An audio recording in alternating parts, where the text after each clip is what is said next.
Cancer മരുന്നുകൾ ലാഭരഹിതമായി കുറഞ്ഞ നിരക്കിൽ ലഭ്യമാക്കുന്ന കാരുണ്യ സ്പർശം പദ്ധതിക്ക് സംസ്ഥാനത്ത് തുടക്കമായി.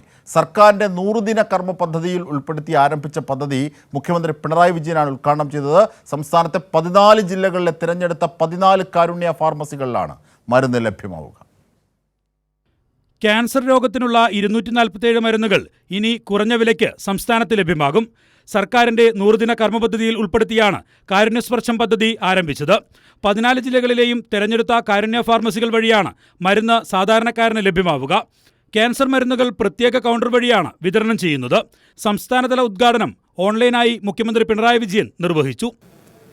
ക്യാൻസർ രോഗബാധിതരായവർക്ക് പൊതുവിപണിയിൽ ലഭിക്കുന്നതിനെ അപേക്ഷിച്ച് പരമാവധി വിലക്കുറവിൽ കാരുണ്യ ഫാർമസികളിൽ നിന്ന് മരുന്നുകൾ ഇതുവഴി ലഭിക്കും.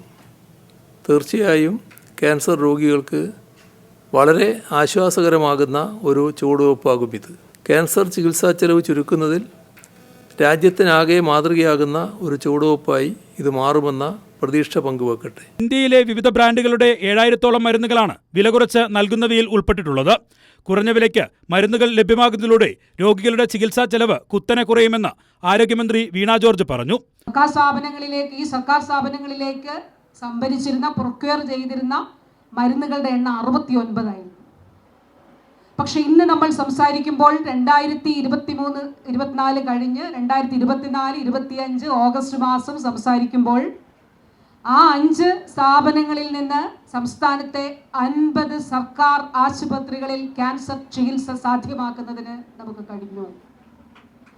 അതോടൊപ്പം തന്നെ ഇന്ന് നമ്മൾ സൗജന്യമായി ആശുപത്രികളിൽ ക്യാൻസർ ചികിത്സ നടത്തുമ്പോൾ നൽകുന്ന മരുന്നുകളുടെ എണ്ണം 198. കുറഞ്ഞ വിലയിൽ ലഭ്യമാകുന്ന മരുന്നുകളുടെ ആദ്യ വിതരണവും തിരുവനന്തപുരം മെഡിക്കൽ കോളേജ് ആശുപത്രിയിലെ കാരുണ്യ ഫാർമസിയിൽ മന്ത്രി വീണ ജോർജ് നിർവഹിച്ചു.